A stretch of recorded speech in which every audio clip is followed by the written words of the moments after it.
예, 자, 두 번째 시간에 말씀 들어갑니다. 4페이지 상단부. 그들은 말만 하고 행하지 아니하며 그랬는데,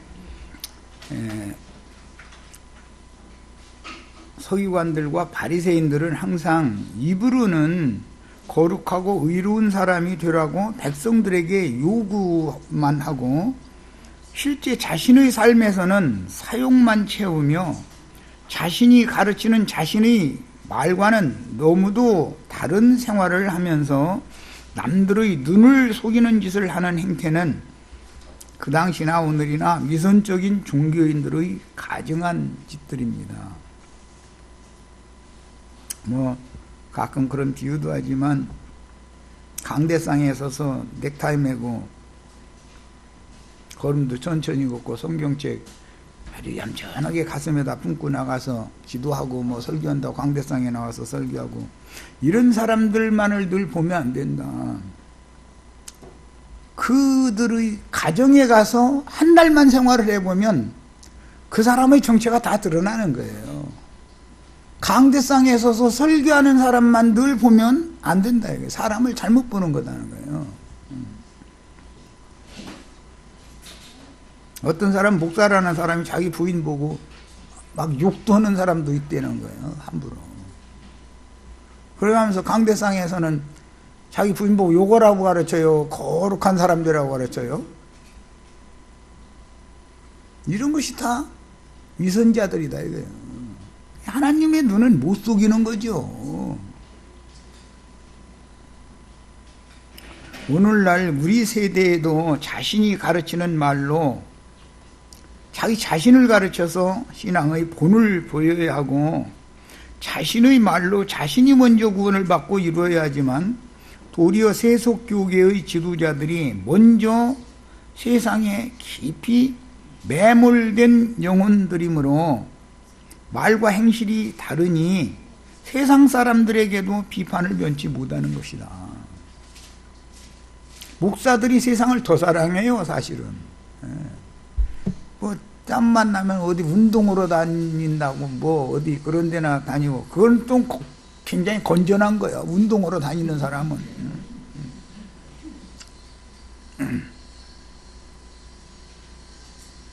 돈 남고 시간 남으니까 정신색이 완전히 썩는 거예요.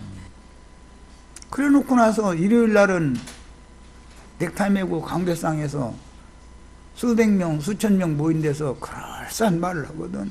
은쟁반에 금붓을 굴러가는 소리만 해대고 있거든. 그러면 다 그것만 보잖아, 사람들은.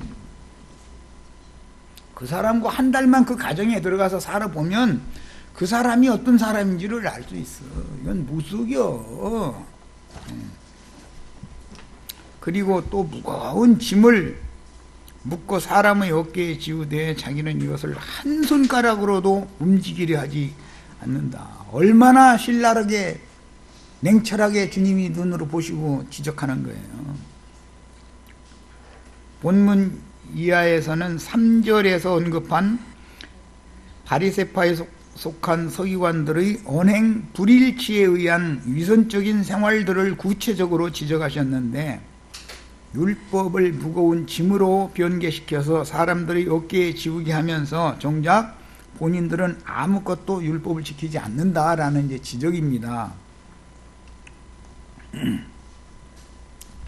무거운 짐이란 율법의 엄격성이나 막중한 의무들을 빙자하여 성경을 자기들에게만 유리하도록 자의적으로 해석하고 각종 규범과 전통적인 계율들을 세분화된 규칙과 예법 613개 조항이라는 것을 그들은 이렇게 나눠놓는다는 거죠. 만들어서 낱낱이 다 지키라고 강요하면서 율법 조항에 더 많은 항목, 이것은 이스라엘의 지도자들에 대한 책임을 강조하는 것이 율법의 항목이 더 많지요. 백성들에게 하라는 말씀보다 레위인들과 제사장들이 이렇게 하라는 말씀이 더 많죠. 율법은 사실은. 그런데 거기에 대해서는 가르치지도 않고 절대 행하려는 의식 자체가 없다는 거예요. 그래서 이제 저 다음에 쭉 나가서 보면 11조에 관한 말씀을 할 때도 박하회양과 근처의 11조는 강요해서 받아들이면서 그것보다 더 중요한 공의와 인애와 믿음은 버린다, 저버린다. 그것은 그들의 책임이란 말이거든. 지도자들은 백성들에게서 받는 박하회양과 근처 11조 받는 책임보다 이 지도자들이, 종교 지도자들이 져야 되는 책임이 더 중요하다 이 말이잖아요. 더 중요한 것은 버린다 이랬잖아요. 그런 짓을 밥 먹듯 한다 이거예요. 자기네들의 책임은 책임질 것은 하나도 없어. 다 강대상에서 설교하고 자기 비유에 안 맞으면 기도한답시고 설교한답시고 아무개 집사님, 아무개 장로님 사정시 때려 패버리거든. 강대상에서. 그런 짓을 하는데도 부끄러운 줄을 몰라. 당연한 걸로 알아버려. 그래서 자신들의 책임에 대해서는 아예 행하지도 가르치지도 않는 이율배반적인 종교 지도자들의 행태를 지금 예수님이 의도적으로 딱 드러낸다 그런 말이에요. 그 당시나 오늘날이나 율법을 변개한 사람의 교훈들은 신자들에게서 여러 모양과 여러 형태의 헌금이나 11조 등을 바치라고 이상하게 그 사람들은 성경을 읽어도 꼭 그 구절만 딱딱 이상하게 뽑아내 또 참 신기한 일이야 하여간. 그들의 눈에는 자기네들이 책임져야 되는 더 중요한 율법 이것은 안 보이는가 봐. 더 중요한 것은 안 보이고 이스라엘 백성들한테 돈 걷어내는 것만 보여. 그러니 그 눈도 참 희귀한 눈이지. 똑같은 성경을 읽는데. 이렇게 은근히 어떤 사람은 그래도 양심이 있어서 은근히 졸르고 어떤 사람은 아주 노골적으로 드러내놓고 막 졸라대는 사람도 있죠.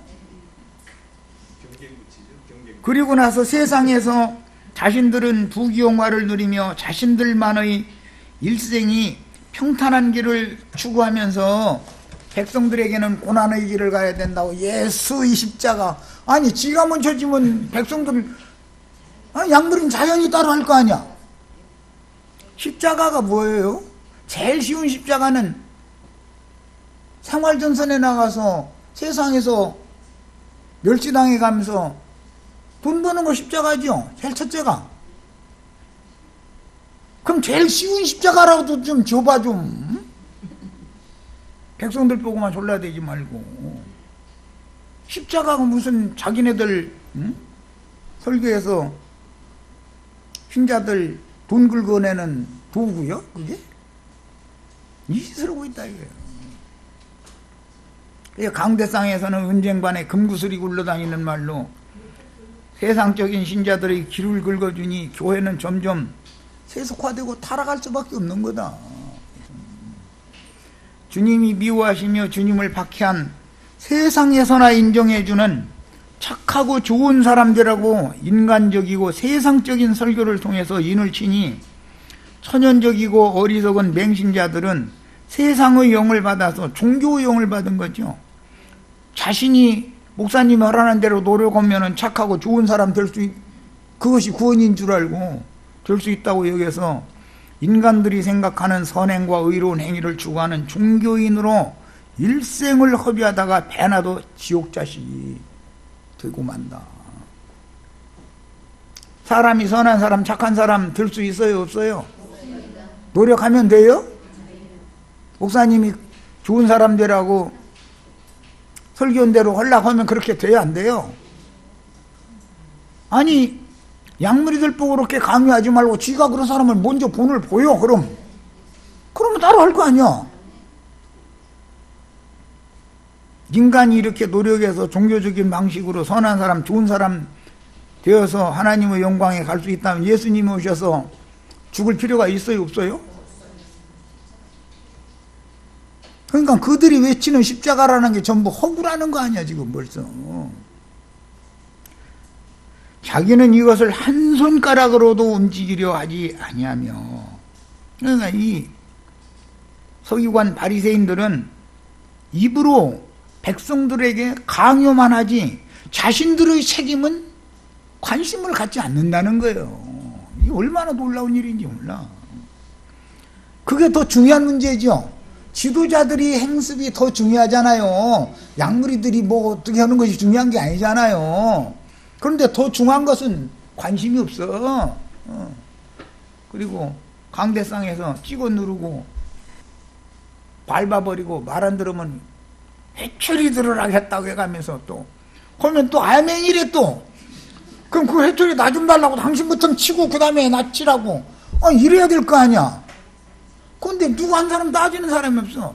장로님이나 권사님이 만약에 그 회초리 가지고 당신부터 치야 되겠습니다. 누가 가서 그랬다가는 그 예배당에 백연아들 무려 이제 밑 맞춰가지고 그 예배당 못 나가. 그 예배당 안 나가도 뭐 예배당에 멀었으니까 갈 때는 많지만 이게 과연 예수님이 가르치는 메시아 왕국의 신앙생활이겠냐 그런 말이야.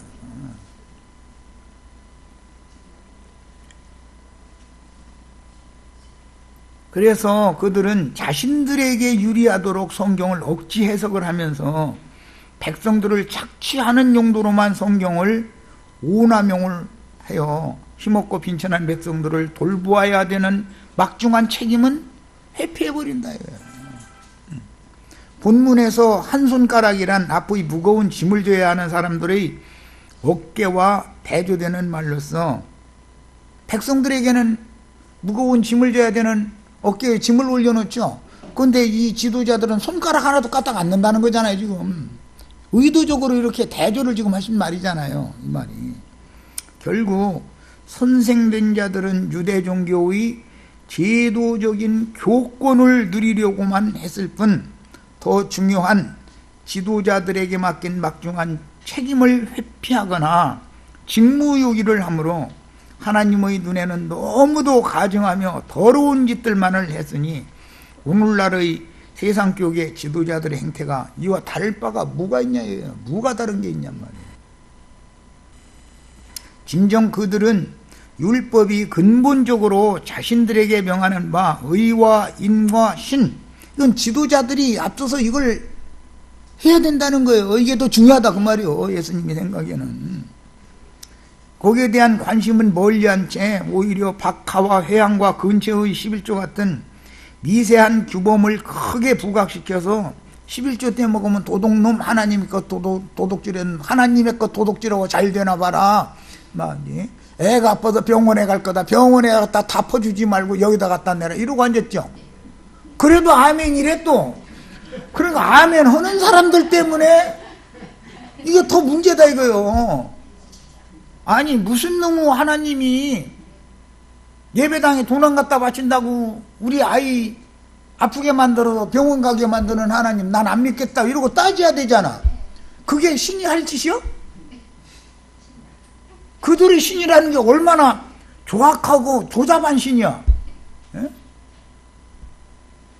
돈 갖다 안 바쳐주면은 신자들 애기 병나게 만들어버려? 아니 그런 신을 왜 믿어? 그런데 아멘이래. 이게 그러니까 가르치는 사람은 왜 자꾸 그게 계속 그 짓이 나오느냐. 맹신하고 무조건 아멘하고 받아주니까 이 사람들이 안 바꿔진다 이거예요.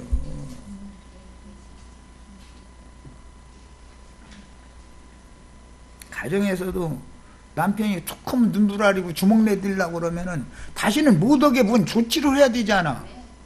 계속 남편에게 순종하라고 했으니까 아멘 때려 이렇게 하면 그렇게 뭐 죽는 날까지 살 거요? 그래서 내가 망치 갖다 놓고 기다리다가 다 때려 부셔버리고 말이요. 정신 차리게 만들어라 그랬던 거예요. 그랬더니 무슨 놈의 복음을 전해 남편에게 순종을 하고 해야지 살림살이 다 때려 부시라고 하느냐고 깡패냐고 막 이제 이런 사람도 있어요. 나 깡패 소리 들어도 좋아요.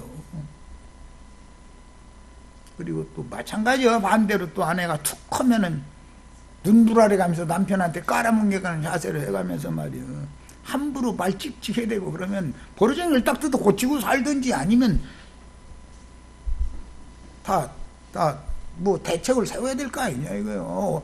죽는 날까지 그러고 살 거예요? 뭐 그게 구원이요? 그건 다 인간사에 해당하는 얘기네. 공과 사를 구분을 못한다 이게. 복음이 뭐고 인간 생활이 뭐고 이런 걸 공과 사를 구분을 못해 목회하는 사람들이. 이걸 구분을 못하니까 세상 사람들이 목사들 하는 행습 보고 세상의 눈으로 세상의 잣대로 판단해버리는 거 아니냐 이 말이야. 그리고 챔피언 줄을 몰라 도대체.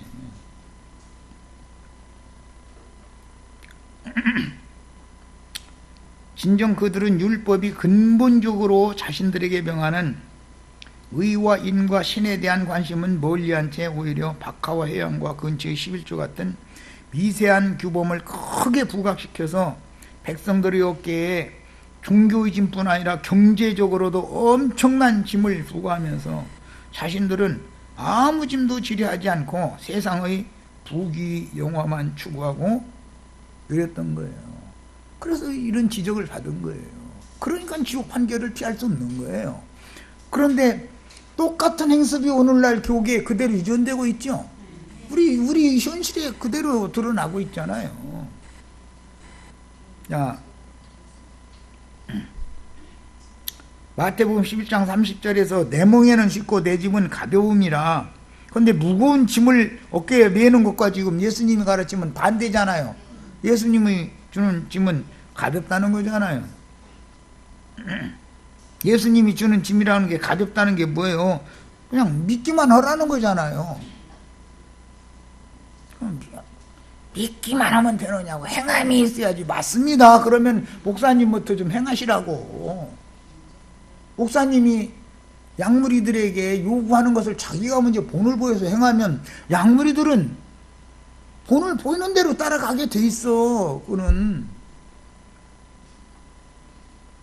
예수님은 백성들에게 몇 분 설교하고 나서 설교값 받은 적 없죠? 예수님이 뭐 많은 사람들 앞에서 말씀 준 거고 나서 야 가룟 유다야 너 매미체온을 갖고 왔냐? 구멍 안 났지? 잘 꿰매놨지? 그럼 한 돌려. 이렇게 만약에 했다고 예를 들어보는 거예요. 그러면 그게 얼마나 황당한 예수예요 그게. 그런데 매미체라고 그러고 잠자리체라고 그러는 거예요. 하여튼 그건 설교만 끝나면 하여튼 그거 가지고 그거 돌리는 그것도 직분이라고 또 그거 받으려고 또 머리팀이 또 하루가 그거 오겠다고. 도대체 무슨 신앙이나 이거요. 예수님이나 사도들이 모임을 가졌을 때 그런 이상한 짓을 했겠어요? 만약에 예수님의 사도들이 그런 짓을 했다면 나 오늘부터 예수 안 믿어. 그런 치사한 예수를 왜 믿어? 어?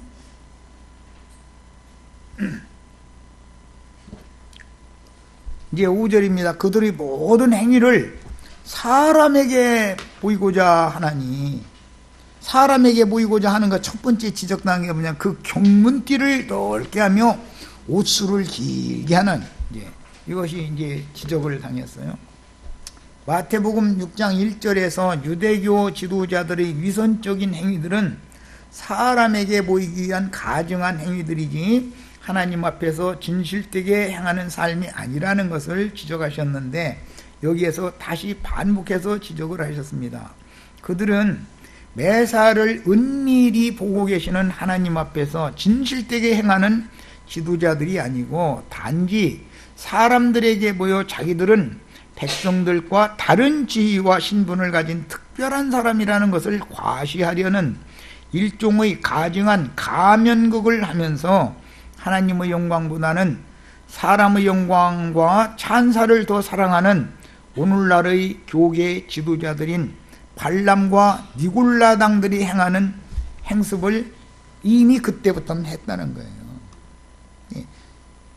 발람과 니골라당의 행위가 신약 계시록에만 나오는 게 아니라 이미 구약시대부터 이미 그들이 그런 짓을 했다는 거예요.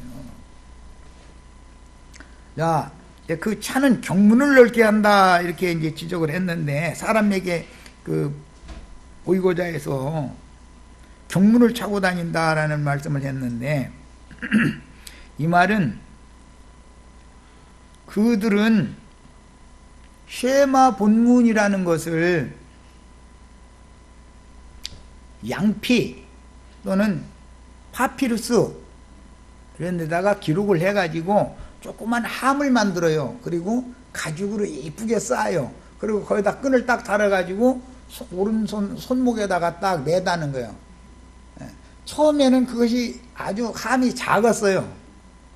그래서 이렇게 그들이 이제 그 옷깃을 쭉 내려면 긴 옷을 입었기 때문에 옷깃에 가려서 그게 안 나타났었어. 나중에는 사람들을 보여야 되니까 이게 끈을 길게 하고 함을 크게 만드는 거예요, 이제. 해가지고 대롱대롱 저러고 다니는 거야. 자기는 쉐마 본문 말씀을 늘 이렇게 가지고 다닌다는 거죠. 그럼 백성들도 그렇게 하고 싶어요. 백성들은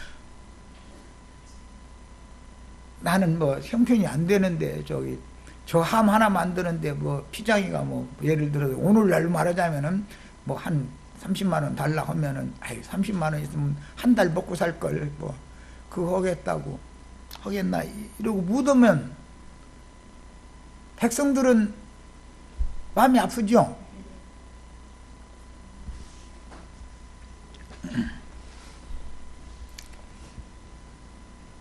예.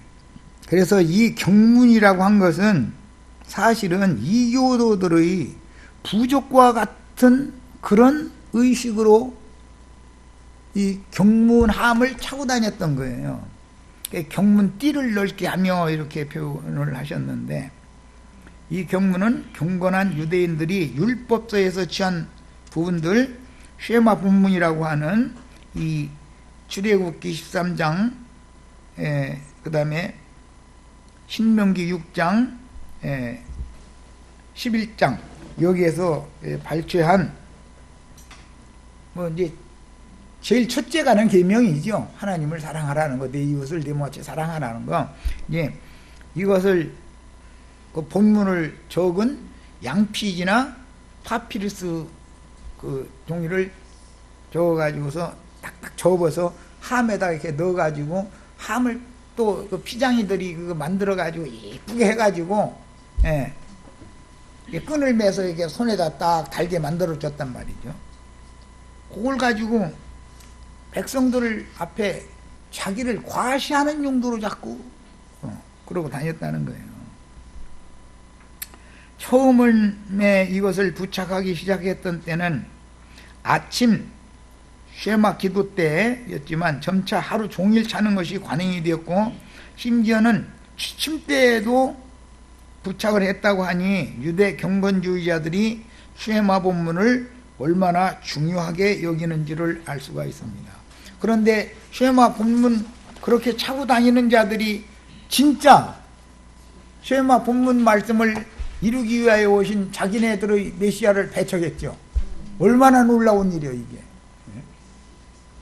보통 이것을 경문의 크기는 주로 랍비들에 의해서 규정이 되었지만 극단적인 경건주의자들인 외식주의자들은 자신의 경건을 과시할 목적으로 크고 눈에 잘 띄는 경문함을 만들었어요. 그와 더불어 묶은 끈을 푸는 방법과 매는 방법에 대해서도 아주 세세한 규정을 또 만들었더라는 거예요. 이렇게 복잡하게 만들어야 일반 백성들은 묻을 거 아니에요.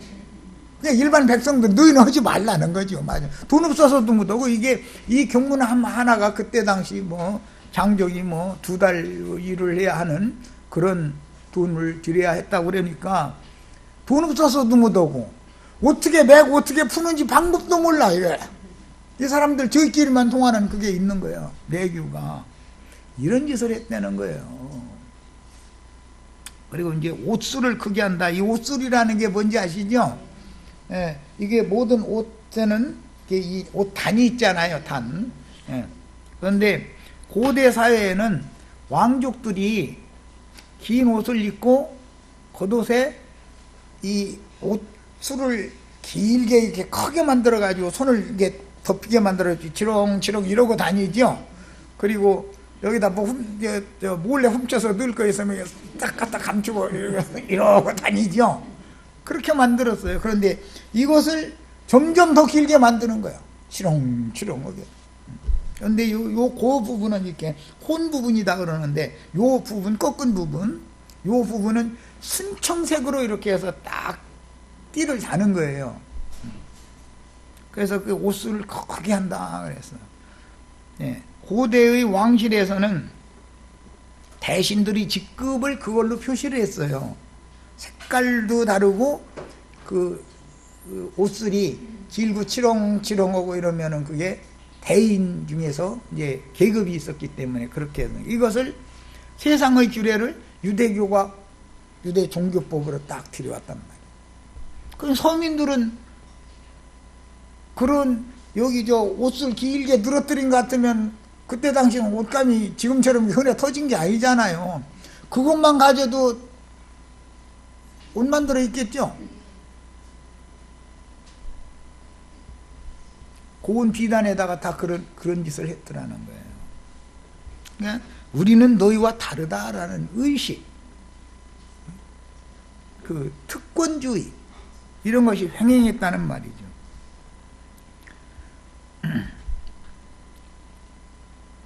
예수님도 그런 옷을 입었죠. 일반 그때 당시 모든 사람들이 이제 옷 단을 이렇게 겹쳐서 만든 그 다리 부분이나 그다음에 이 팔 부분에 그다음에 머리 목 요 둘레 부분에 이렇게 했기 때문에 그런 옷을 입었는데, 예수님의 옷가에라고 그랬는데 그 옷술에 손을 대면은 혈루증 여인이 고침받죠. 그런데 이렇게 긴 옷 입은 사람들 손대도 안 나서, 예수님이 이렇게 길게도 안 했는데도 낫고 똑같은 옷술인데 말이야. 그럼 벌써 여기서 말하고자 하는 의도가 있잖냐, 성경이라는 게.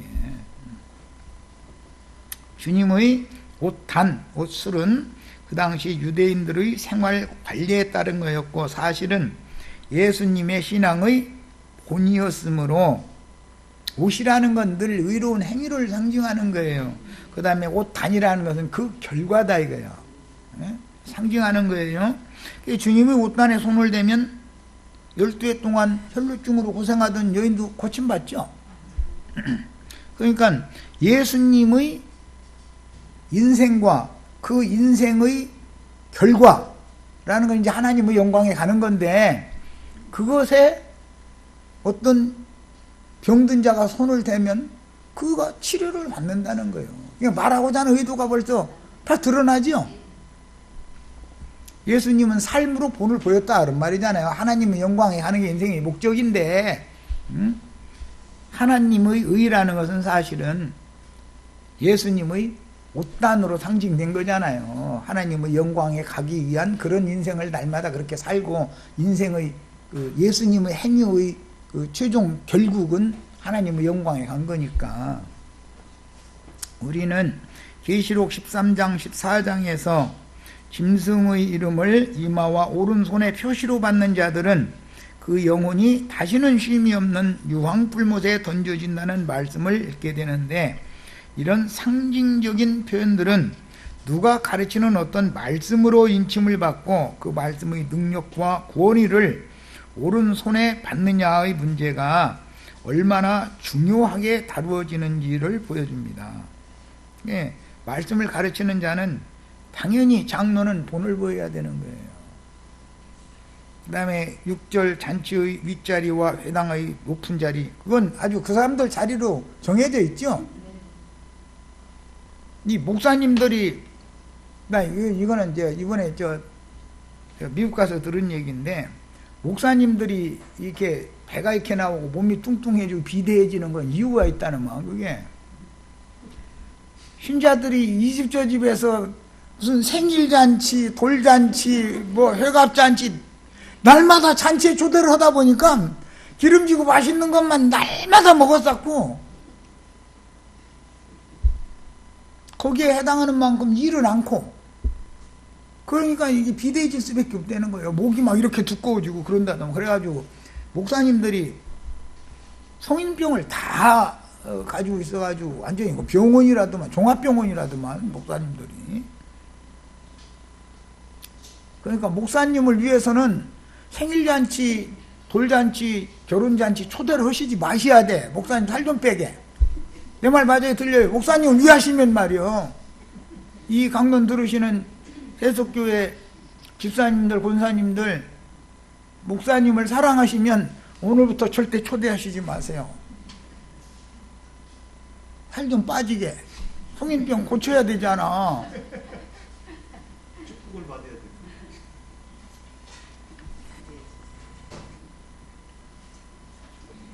잔치에 초대를 하려면 갚을 것이 없는 빈천한 사람들을 차라리 초대하라겠어요? 부자들 초대하라겠어요? 나는 말씀이 없으면 얘기 안 된다니까. 말씀이 이렇게 돼 있으니까 나도 이거 염두에 두고 하는 소리야. 목사님이 나보다 가난하지는 않을 거 아니야. 근데 목사님 초대 안 해야 되는 거 아니에요. 성경대로 하자면. 그리고 그럼 목사님을 이해하는 것도 되고, 그게 살 빠져야 되니까. 그럼 또 나 살 빠지기 위해서 감사하다고 생각을 하고서 목사님을 초대를 안 했느냐고 또 이렇게 나오면 또 그러면 거기를 가지 말아야지. 솔직히 말해서. 그런 이상한 짓거리를 하는 사람들한테 가서 뭘 배우겠다고 거기를 가서 그날 일을 하냔 말이야. 그래서 이런 사람들은 일반 백성과는 다른 자기는 고귀한 사람 또는 지배자라는 표시를 하고, 잔치 자리에서도 꼭 상석은 목사님 자리요. 그래가지고 거기에 집사님하고 만약에 겸상을 해서 두 분 식사하시라고 했다 그러면 집사님이 국 다 흘려서 먹도 무뎌. 이거 막 떨려가지고 막 국물이 막 상에 방바닥에 다 흘려버려. 덜덜덜덜덜 떨려가지고. 감히 주의 종 앞에 말이야. 그 장로님이나 권사님은 정도는 돼야 그래도 겸상해서 앉으면 모를까. 집사님이 거기 앉았다가는 두려워가지고 이 손 떨려도 국 주지 말아야 돼. 그 마른 음식만 줘야 돼. 거기는 흘려서 하니까. 내 거짓말하는 게 아니에요. 한번 가보세요. 이제 진짜.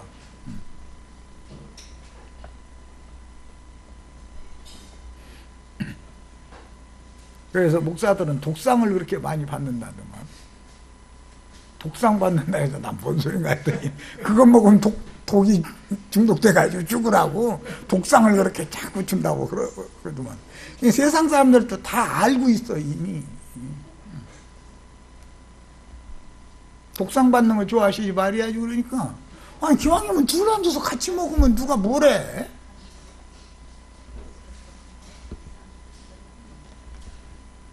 같이 둘 앉아서 자기도 동등한 입장에서 이렇게 먹고 그러면은 자기 체신 깎인다고 생각한다니까, 이 사람들이.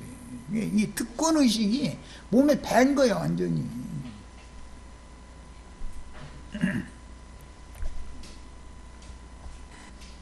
그 다음에, 잔치 상석은 아주 자신들의 자리라고 이렇게 인식이 아주 굳어져 있습니다. 페이지 갑니다. 7절.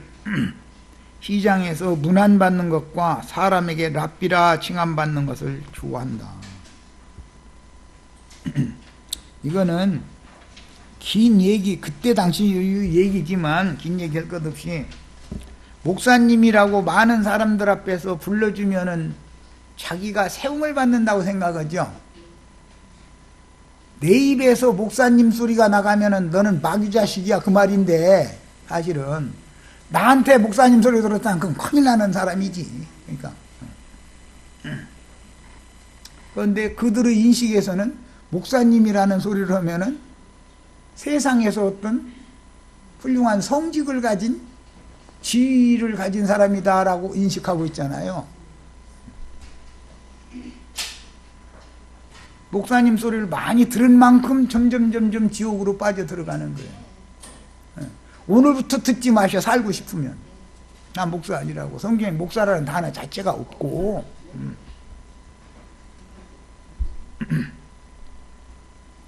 나는 그냥 주님께서 말씀을 맡겨서 말씀을 전하라는 사명을 맡은 하나님의 종일 뿐이지 내가 무슨 특별한 사람이 아니다. 이걸 가르쳐야 되잖아요. 그런데 그들은 그걸 가르치라 그러면은 아니 그럼 성직자가 없이도 되느냐고 이래. 성직자가 없어져야죠. 그래야 우리 모두가 다 성직을 행할 수 있죠. 우리가 다 제사장이잖아요. 그 특별한 성직자가 없어져야 누구나 다 제사장이 될 수 있는 주님의 뜻이 이루어질 거 아니냐 이 말이요. 사실은 알고 보면 하나님의 말씀을 이 모양 저 모양으로 긋고 반대로만 행하는 거예요 자꾸. 자 이제 8절입니다. 너희는 랍비라 칭함을 받지 말라. 여기서 너희는 이라는 말은 이제 백성들과 지자들 보시는 말씀이니까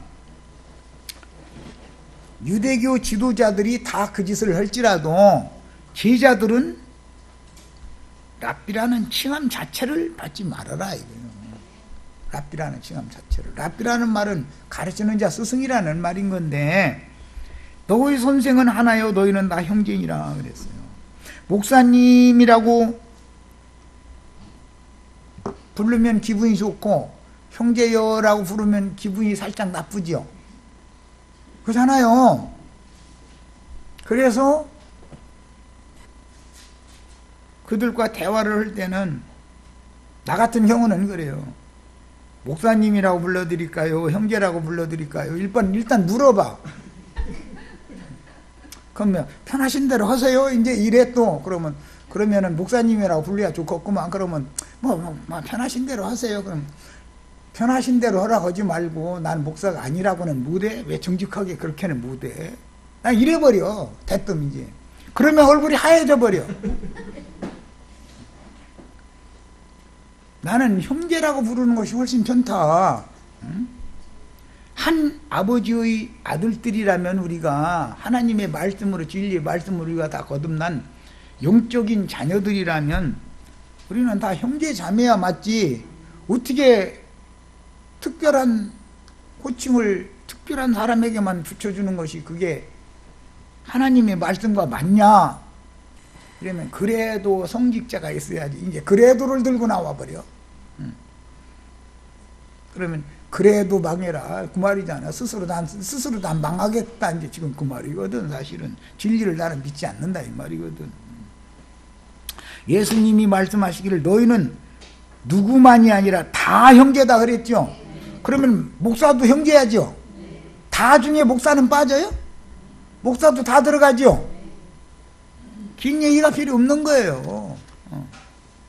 난 그래서 누구를 만나서 어떤 얘기할 때는 반드시 성경에 근거해서 얘기를 해. 그리고서는 엉뚱한 소리면 여기 저 마태복음 23장 8절 같이 읽어봐. 그럼 다라는 말은 모르더만 또 그 사람들 신기해. 그들의 눈에는 어떻게 다 형제일 수가 있느냐 이렇게 갖다 적용을 해버려.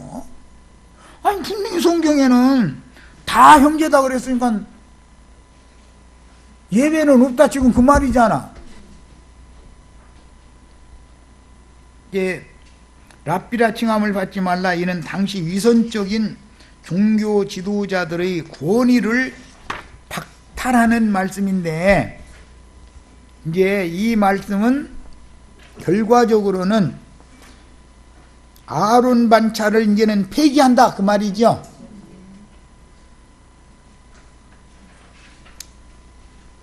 그래서 예수께서는 한 하나님 한 주님을 모신 교회 구성원 안에서 단지 하나님의 일에 대하여 가르치는 직무를 수행하기 때문에 자신을 드러내고 높이려는 허영심이나 계급의식을 버리고 오직 섬김의 자세를 취하라고 가르치시죠. 그런데 그들은 섬김을 받는 걸 좋아하지 섬기려고는 않잖아요.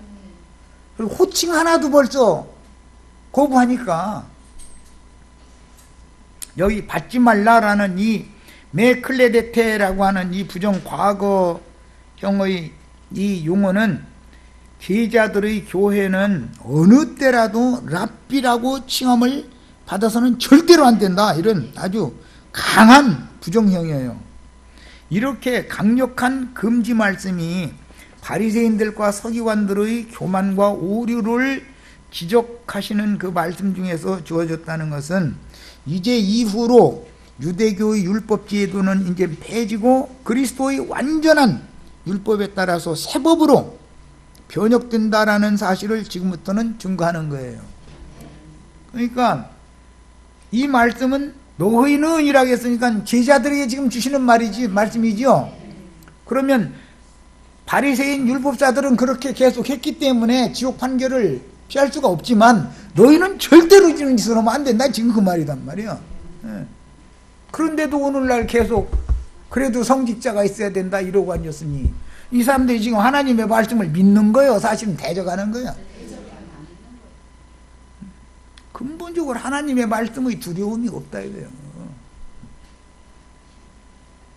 그 당시 특권의식을 가지고 율법 종교인들의 존경을 바라던 교권주의자들의 관념을 철저히 분쇄하고 메시아의 새 시대에는 아론 반차의 율법 제도는 완전히 파기되므로 모세가 첫 번째 돌판을 산 아래로 던져서 깨뜨린 말씀이 지금 응하고 있는데 이제 이후로는 두 번째 새 돌판에다가 다시 새겨주신 새 법에 따라서 멜기세덱 반차를 실현하는 새 시대가 시작된다라는 걸 제자들에게 말하는 중이다 이 말이에요. 이 말씀부터는 제자들에게 하는 말씀이에요. 이해하셨죠? 시대가 바꿔지는 거예요 이제. 그런데 주님께서 이렇게 경륜적으로 아무것도 온전케 할 수 없는 모세의 율법 제도에 의한 아론 반차의 제사장 제도를 폐기시켰음에도 오늘날 목사 제도를 하는 사람들은 그걸 다시 끝내 부활시키고자 지금 저러고 있는 거죠. 그러면 예수님의 말씀을 대적하는 거 아니냐 이거예요. 예수님이 이때 당시 예수님을 대적한 자들을 지옥 판결을 내렸었던 것처럼 오늘날 누구에게 지옥 판결을 안 내릴래 안 내릴 수가 없죠. 이해되세요? 예수께서는 메시아의 왕국 실현인 교회의 지도자들이나 교사들이 충성스러운 종으로 사역할 것만을 강조하시고 양무리가 인도자들에게 순종할 것을 무시하는 명령을 하신 것이 아니라 제도적인 교권의식을 금지시키고 교회는 생명의 법칙에 따른다. 생명의 성령의 법에 따르는 거죠. 구약은 율법에 따랐지만 신약은 생명의 법칙에 따른다 이거예요. 그러니까 생명의 법칙에 따라 새 법을 지키는 천국 생활의 실행을 위해서는 교회에서 발람과 니골라당의 행위를 타파해야 하기 때문에 이런 강력한 명령을 하신 것이다. 이 주님의 명령을 거슬리고 대적하면은 지옥 형벌을 피할 수 없죠. 그때 당시만 그런 게 아니단 말이요. 너희 선생은 하나요 그랬는데 신해산 사본이나 배자사본 등에는 본문의 선생 대신에 지도자라고 기록을 했으나 전체 문맥의 흐름상 지도자라는 말은 10절 이하에서부터 등장하기 때문에 본절에서는 바티칸 사본이 지시한 대로 선생으로 그렇게 표기를 했는데 이것은 잘 표기가 된 겁니다. 이 바티칸 사본에 대해서는 잠깐 언급을 하고 마치겠습니다. 라틴어로 번역한 성경은 바티칸 사본에 근거한 성경 번역인 것이죠. 사해사본, 바티칸 사본, 알렉산드리아 사본, 사마리아 사본, 시리아 역본, 시리아 사본 등등 이 성경의 필사본, 구전되는 필사본들이 여러 군데에서 발견이 됐기 때문에 어떤 사본을 가지고 번역을 할 것이냐에 따라서 성경이 내용이 많이 달라질 수가 있어요. 라틴어 성경은 바티칸 사본에 근거해서 번역을 하는 거예요. 그러나 오늘날 뭐 이제 흔히 원어 성경을 쪽에 쓰는 사람들 있죠. 원어라는 건 성경에 없는 것이고 원어랑 있을 수가 없죠. 다 필사본인데 필사본 중에서도 어디에서 발견된 사본을 가지고 히브리어나 헬라어로 번역을 할 거냐에 따라서 원어라는 것이 다 각각 다를 수밖에 없다라는 걸 아셔야 돼. 괜히 어느 원어 뭐 쪽 해가면서 괜히 지식 자랑하려고 따지고 댕기면 아주 근본적인 문제부터 이게 해결이 안 되면은 원어라고 하는 것이 오히려 더 함정이 될 수가 있죠. 그래서 다 공인된 사본, 누구나 다 인정하는 그 사본으로 번역을 한 번역본을 추구하는 것이 좋지만 어떤 경우는 바티칸 사본이 더 좋은 용어로 필사되어져 내려오는 것이 있기 때문에 바티칸 사본은 무조건 나쁘다 이렇게 말할 수가 없는 것이다. 내가 지금 뭔 말하는지 아시겠어요? 그래서 공동번역 성경이라고 그러죠. 바티칸 사본에 의한 이제 라틴어를 한글로 번역한 거예요. 그 번역은 무조건 나쁘다 이런 개념을 바꾸라 이런 말이야. 킹제임스 성경만이 최고다 뭐 나머지 성경은 전부 번역은 전부 마귀 뭐 성경이다. 킹제임스 주장한 자들이 이런 소리 했었잖아요. 몰라서 무지해서 그런 소리 하는 거예요. 또 어떤 사람들은 지금 스데반 역을 가지고 히브리어나 헬라어로 번역한 것을 가지고 이것이 원어다 해가면서 히브리어 헬라어 쪽을 가면서 따따따고 하는 사람들 굉장히 많죠. 무지해서 그러는 거예요. 무지해서. 스데반역만이 완벽하고 무호하다는 보장을 누가 해줘요? 그런 건 없잖아요. 모든 성경을 대조해가면서 여러 번역본들을 대조하고 참조해가면서 읽는 습관을 기르시면 돼요. 그러면 말하고자 하는 의도를 영감을 받을 수가 있어요. 이만큼 노력이 필요한 거예요. 무슨 문자대로 무슨 문법 분해 표를 가지고서 뭐 해석을 함부로 한다 해서 그 자체가 안 맞는 말이다 이거예요. 사본이 어디에서 나온 사본을 가지고서 번역을 했느냐의 문제가 서로 상반될 수가 있으니까 이해하셨죠? 자, 여기까지 해서 마칩니다.